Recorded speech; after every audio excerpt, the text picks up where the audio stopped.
Hey everybody, welcome to the reminder video for Paladins of the West Kingdom Solo. In this video, I'll walk you through the setup and the basic gameplay for solo mode of Paladins. It's intended to help you get back up to speed if it's been a while since you've played, so get out your game and let's get started. We'll do things in a slightly different order than the rules show just because the setup is a little bit easier. So the first thing that you want to know is your player board has a player side, and when you flip it over, it has an AI side. Notice that the AI side has this resource track here. So the first thing that you'll want to do is get out the boards. So in this shot we see we've got a player board on the left and an AI player board on the right.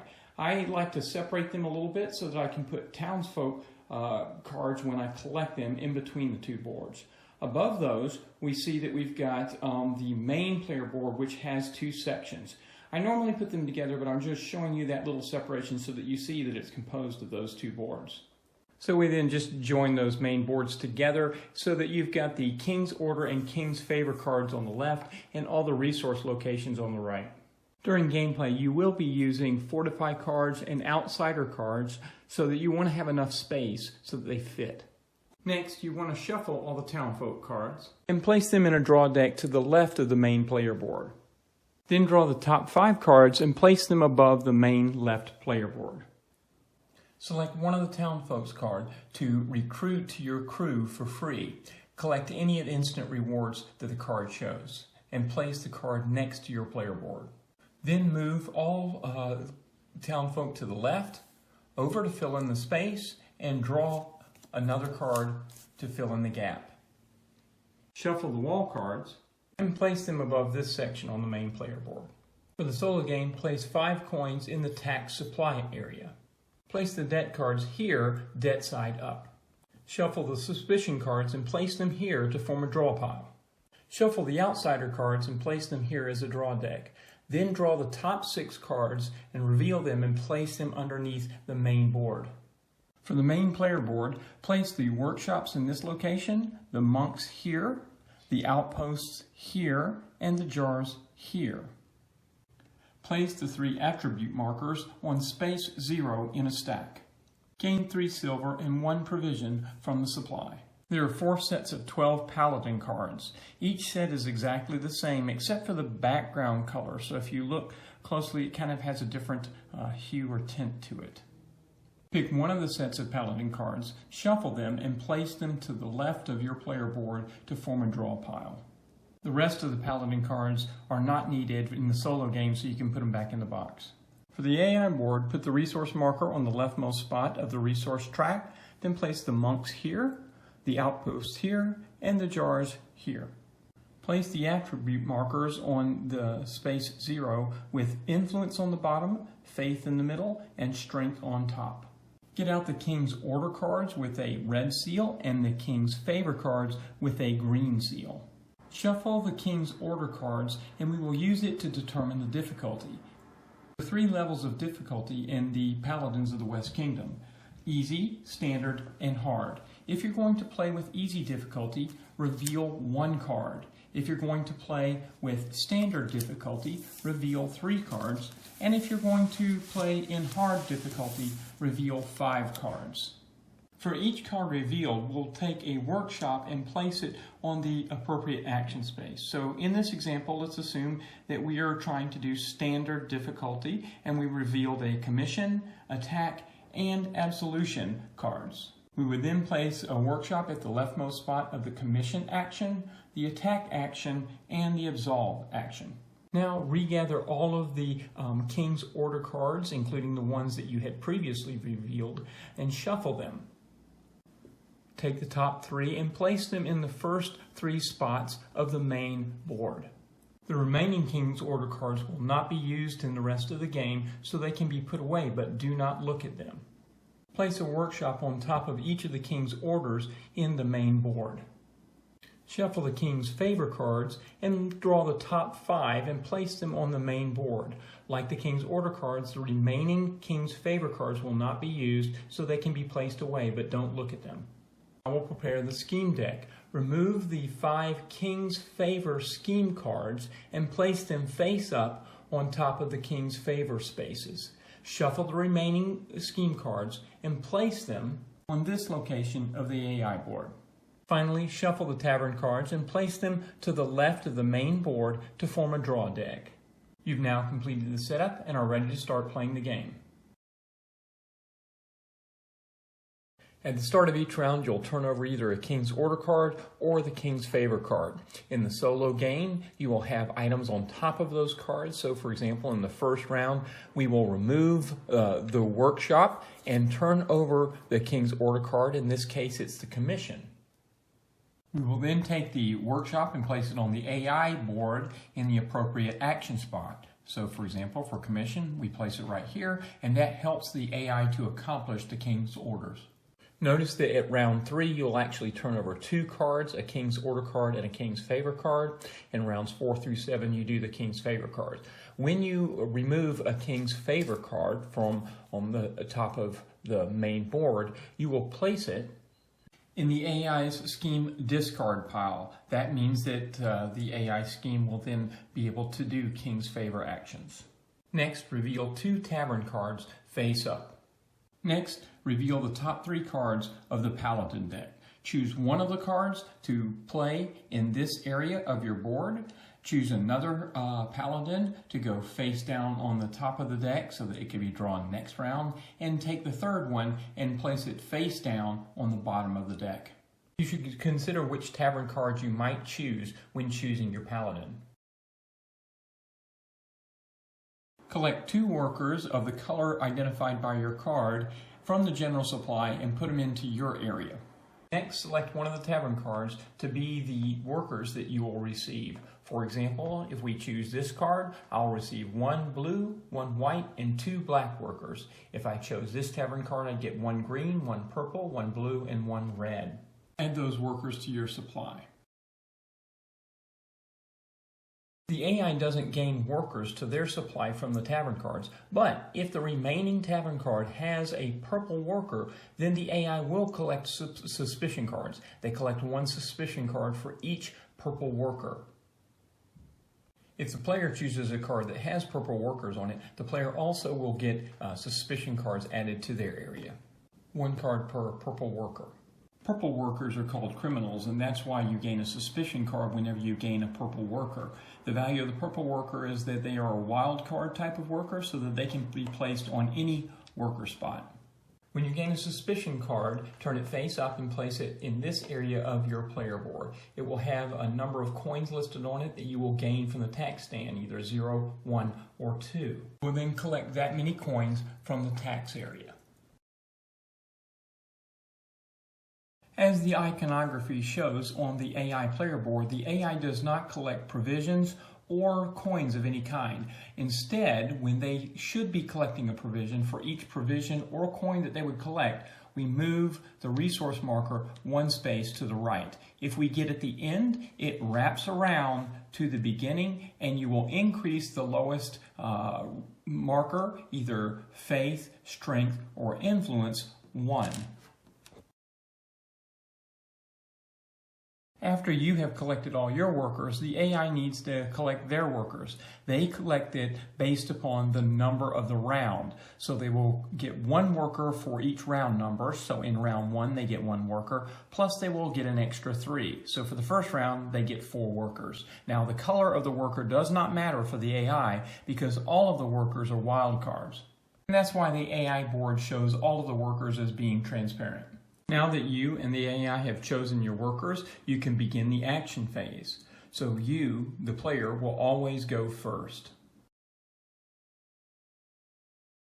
The AI performs actions in a very similar manner to a player. However, the choice of which action to perform is determined by the scheme cards. All you do is, on the AI's turn, you flip over 1 scheme card and you do what it says. So in this case, we would absolve. To do that, we would place workers on the absolve area, just like we would for a player. The rewards that the AI is seeking to gain are shown in the icons above each of the actions. During the action phase, you and the AI player will take turns 1 at a time, performing 1 action until both of you pass. You can decide to pass if you have workers remaining. You can carry over up to 3 workers between rounds. So if you have extra workers, you will have to get rid of any above 3. The AI will continue to perform actions until they either run out of workers or they have performed the rest action. There are a lot of actions on the board, so I'm not going to go over them in detail, but I am going to talk briefly about the iconography to help you understand the different actions. One thing that you can note is on the left-hand side of the board is focused mainly on building up your engine, and the right-hand side of the board is focused on gaining points, victory points at the end. As you can see up the track here, we have a large number of points up there, so getting all your markers up to the top will gain a lot of points. And then for each action space, we have, if you perform the action a large number of times, you will gain victory points, such as here, here, and garrisoning, and using the absolve action. The next thing that you'd like to note is above each of the actions we see the different colors that shows that each action requires a type of attribute and produces another attribute. So for example, absolve requires influence but creates faith. The attack action, on the other hand, requires strength and creates influence. Because of this relationship, you'll want to try to strategize on which things that you would like to focus on in order to build up all 3 of the attributes so that they can continue to build on each other. The easiest place to see this is on the right-hand side of the main board. So here we have black and red symbols. So for example, to fight this person here, you have to have a strength of 5. Also, if you want to garrison in this area, you have to have a strength of 5. On the other hand, if you want to commission this area here, you have to have a faith of 4. On the other hand, if you want to convert this outsider, you have to have a faith of 4. So as you go to the right, the faith and strength is increasing. Influence, on the other hand, is needed to fortify by building the wall up here, or for absolution, the absolve effect here. In addition, some of the actions may require coins or provisions in order to succeed. Here are some things to understand about the different cards, the townsfolk card and the outsider card. If it has a lightning bolt symbol, that happens immediately. If it has a flag on it, that is an end of the game reward. Both of these cards have a kind of top and bottom action here, and usually the action up top costs a little less than the action on the bottom. So in this particular case, if I have a town folk person, it performs the action on the bottom, or that's the value you get. So for example, in this particular case, if I ever garrison, I gain a coin from the tax supply. However, if I have not actually added him to my crew, I just recruit him at the lesser cost, I get the reward shown up here on the left, for example, a blue worker, and then I have to discard this card. Similarly, for the outsider, if I have converted this outsider, then I get this action on the bottom. In this case, it's an in-game reward. But if I fight against this person here, I get the instant reward of an increase in influence plus 2 white workers, but then I have to discard the card. Actually, for the fighter, I put it into face down into my area, because some cards will give me points based upon how many of the outsiders I have defeated. The back of the rule book shows the meaning of each of the icons. One other quick thing to note is that the King's Orders just show icons, but the meaning of each of those icons is shown just below the action title on the player board. There is a particular event to be aware of, and that is the Inquisition. Whenever the last coin is taken from the tax supply, it triggers an Inquisition. And the iconography shows you what happens here. The person with the most suspicion cards receives a debt and also is able to turn in half, rounded down, of their suspicion cards. So for example, if I had the most suspicion cards, let's say I had 5, I would receive a debt card face up, and then I would take half of my cards. 5 divided by 2 is 2.5, but I round down, so I am able to turn in 2 of my suspicion cards. I would then place them above the main board in this area right here.